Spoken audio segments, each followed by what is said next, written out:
Béni soit le Seigneur des Seigneurs, le roi de gloire. Bonjour bien-aimé du Seigneur, que la grâce du Seigneur soit avec toi. Je suis Odela Pélagie Adou et j'ai la joie de partager cette pensée avec toi. Dans la parole du Seigneur, dans les Saintes Écritures, la Bible nous dit que Adam et Ève ont entendu la voix du Seigneur qui parcourait le jardin et ils se sont cachés. Quand ils ont entendu sa voix, ils ont réalisé que le Seigneur était en train de les visiter, que le Seigneur était dans le jardin et ils se sont cachés. Bien-aimés du Seigneur, le Seigneur rentre dans la vie privée d'Adam et d'Ève sans taper à la porte, sans demander la permission de rentrer dans leur jardin. Bien-aimés du Seigneur, Dieu nous a créés. Il est notre créateur, nous lui appartenons. Et donc, tout est devant sa face. Notre vie est devant lui. Et le Seigneur rentre dans notre vie privée, publique. Devant le Seigneur, il n'y a pas de privé, il n'y a pas de public. Il nous voit nus, je dis bien nus. On ne peut pas demander à une maman qui a mis un enfant au monde, qui le lave, qui nettoie ses fesses, de ne pas regarder la vie privée de cet enfant.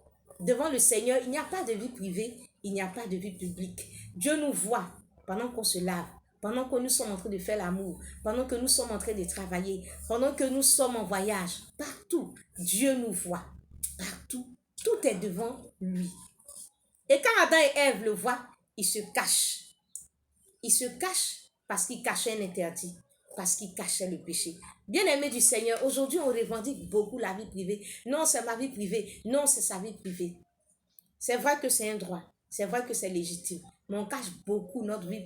On tient beaucoup à notre vie privée parce que ça cache un interdit, parce que ça cache le péché. Je prends un exemple dans la parole du Seigneur, le roi Salomon. Il avait une vie publique presque irréprochable. Sa renommée était répandue dans toutes les nations. On parlait de lui. Il était un grand bâtisseur. Mais bien aimé du Seigneur, quand Dieu a fait une visite dans sa vie privée, dans son jardin privé, la Bible nous dit que le roi Salomon aima beaucoup de femmes étrangères, outre la fille de Pharaon, des Moabites, des Ammonites, des Édomites, des Sidoniens, des Hittiennes, appartenant aux nations dont l'Éternel avait dit aux enfants d'Israël, vous n'irez point chez elles et elles ne viendront point chez vous. Elles tourneraient certainement vos cœurs du côté de leur Dieu, et ce fut à ces nations-là que s'attacha Salomon entraîné par l'amour. Non seulement Salomon a épousé la fille de Pharaon, Pharaon qui rappelle l'Égypte, qui rappelle l'oppression, mais il a aimé tellement les femmes étrangères. Il a eu beaucoup de femmes. 700 femmes, 300 concubines. Il aimait ces femmes étrangères et ces femmes-là avaient leurs adorations. Ces femmes avaient leurs adorations. Et à l'époque de la vieille de Salomon, son cœur n'était plus tout entier à l'Éternel. Son cœur s'est incliné vers les dieux de ces femmes. Et la Bible nous dit que Salomon a bâti sur la montagne qui est en face de Jérusalem un haut lieu pour Kémosh, l'abomination de Moab. Et il a bâti aussi un haut lieu pour Moloch, l'abomination des fils d'Ammon. Si je prends seulement Moloch, Moloch c'est une divinité. Et à son adoration est lié des sacrifices d'enfants par le feu.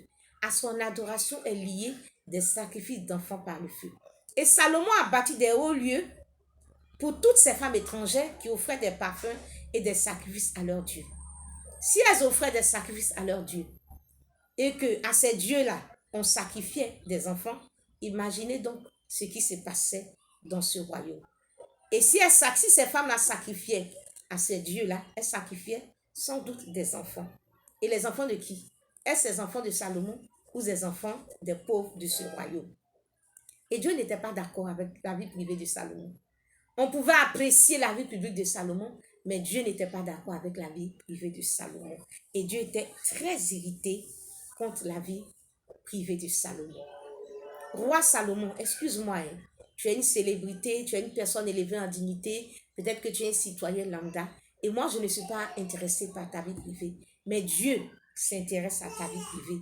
Et quand il vient, qu'est-ce qu'il trouve dans ta vie privée? Qu'est-ce qu'il trouve? Quelle est ton adoration? Qu'est-ce qui contient ta vie sentimentale?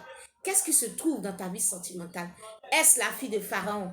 Est-ce une ammonite? Qu'est-ce qu'on trouve dans cette vie sentimentale?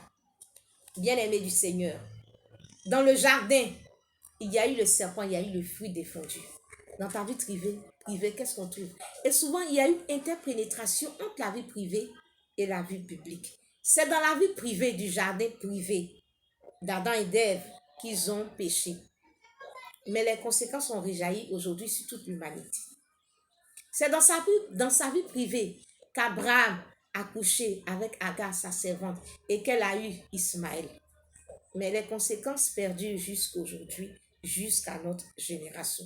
Bien-aimé du Seigneur, quand Salomon a 700 femmes et 300 concubines, comment il fait pour satisfaire toutes ces femmes et comment il peut être encore concentré pour les affaires du royaume?